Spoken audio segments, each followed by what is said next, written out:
Social media Tahsan খানের বিয়ের খবরে সয়লাব। নেটিজেনরা তাহসান খান এবং রোজার ছবি শেয়ার করে ক্যাপশনে জুড়ে দিচ্ছেন, তাহসান তার চাঁদের আলো পেয়ে গেছে। কিন্তু চাঁদেরও তো কলঙ্ক থাকে। হঠাৎ করেই রোজার বাবা অর্থাৎ তাহসানের শ্বশুরের পরিচয় নিয়ে প্রশ্ন উঠেছে নেটিজেনদের মধ্যে। জানা যায়, বরিশালের একসময়ের যুবলীগ নেতা ফারুক আহমেদ ওরফে পানামা ফারুক তাহসানের শ্বশুর। বিষয়টি নিয়ে যখন আলোচনার ঝড় বইছে, তখনই বাবাকে নিয়ে এক আবেগঘন স্ট্যাটাস শেয়ার করেছেন রোজা। কি লিখেছেন তিনি, চলুন দেখি।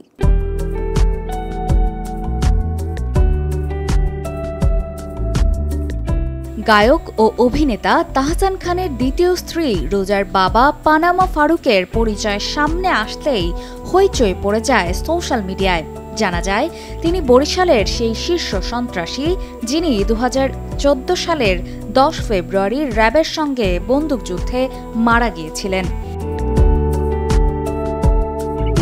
স্থানীয়রা জানায়, 1993 সাল থেকে ফারুক আহমেদ ওরফে পানামা ফারুক যুবলীগের রাজনীতির সঙ্গে জড়িত।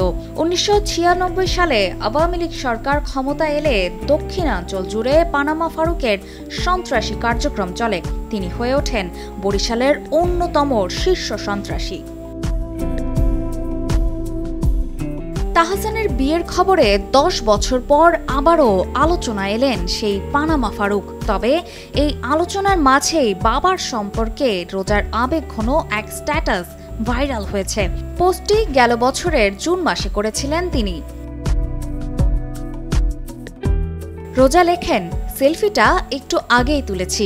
সাধারণত আমার অনেক ছবি তোলা হয়, কিন্তু আজ এই সেলফিটা তোলার সময় চোখ থেকে পানি গড়িয়ে পড়ছিল।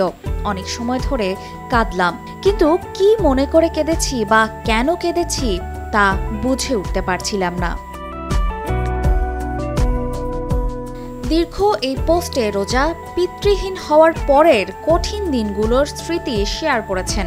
আবেগ জড়িত ওই পোস্টটি পড়ে নেটিজেনরা রোজাকে প্রশংসায় ভাসাচ্ছেন। তবে কেউ কেউ মনে করছেন, নিজের সন্ত্রাসী বাবাকে হিরো হিসেবে উপস্থাপন করছেন রোজা।